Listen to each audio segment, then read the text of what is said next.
You see, I'm about to put something up for y'all, for my subscribers and my viewers that did not see this. I want to put this out there for y'all because he is my friend.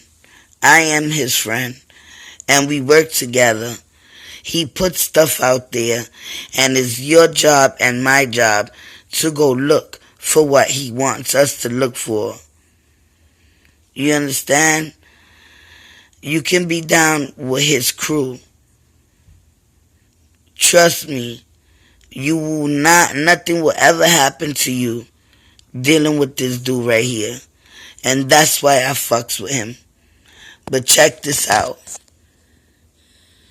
For 16 years.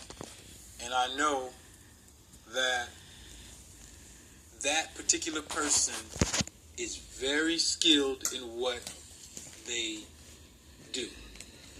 Unfortunately, and this is not a knock on Fact Check TV, the interview, in my estimation, is not good for the common people because it's too long. Most people aren't going to sit down and watch a 4-hour, 19-minute video. And the technical difficulties y'all were having took away from the interview, so you would have to stay and watch it, and probably watch it at least 3 times in order to get everything out of it that you need to get out of it. So, I'm going to use some of that wonderful analysis. I'm going to use some information that was given to me that puts this in a whole nother dimension. And I'm going to use my own analysis to talk about the things that happen. Now, the summary of the forensic analyzer stated and agreed with what we were saying, that Kanika Jenkins was alive in that freezer. Like I said, the freezer was not on. She was in there. Whoever came in, we're not dealing with how she got there in the first place, because she walked back there in the first place. She walked. But there was 2 dudes in there, though. She was guided. I'm going to show the videos. When she was walking, she knew the people. So some of the stories that have come out that she got locked in, possibly by some friends, they appear to be legitimate. But nevertheless, someone came into that freezer and assaulted her. Not only did they assault her, it was a terrible, treacherous fight. The fight was... I told y'all she fought for her life. There.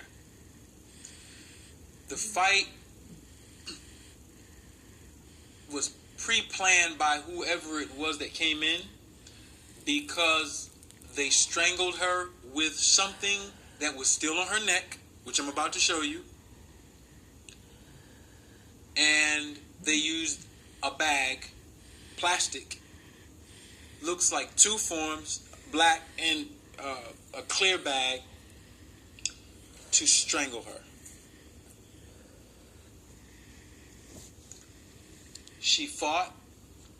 This is why when you look at her right hand and her left hand, they show the damage of her.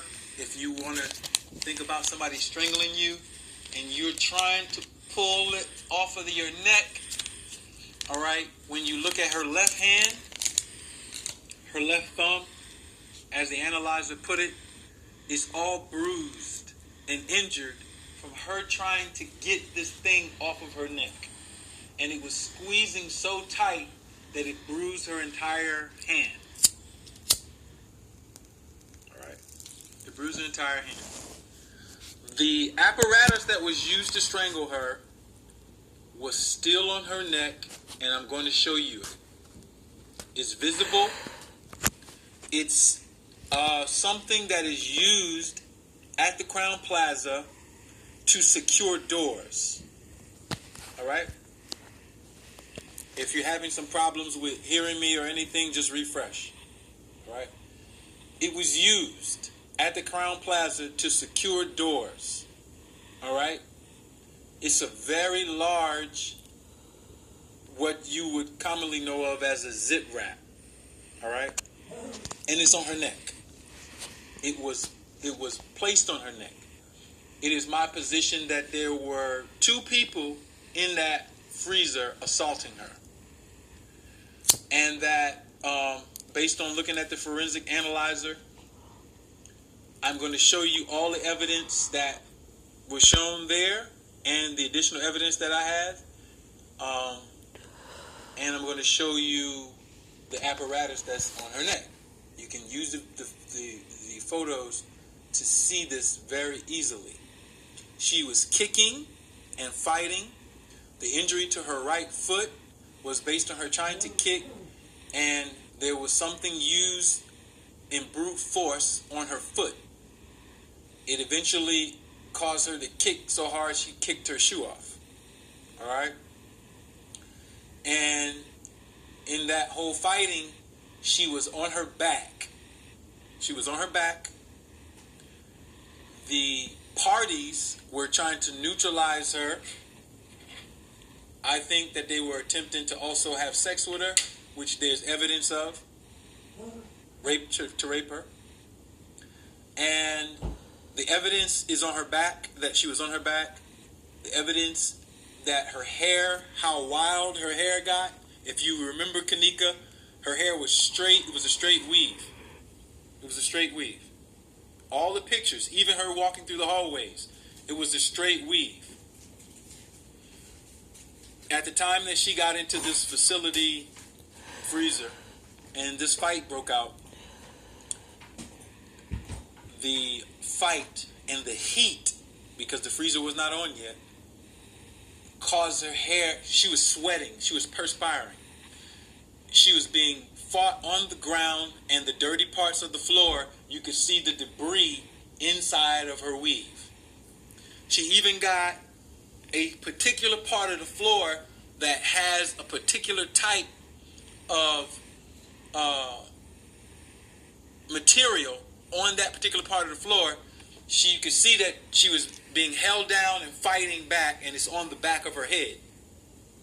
All right? It's on the back of her head. I'm going to show you that. And I'm going to show you what the forensic analyzer showed and how you can prove it. Now, for the Rosemont police, this is for the Rosemont police.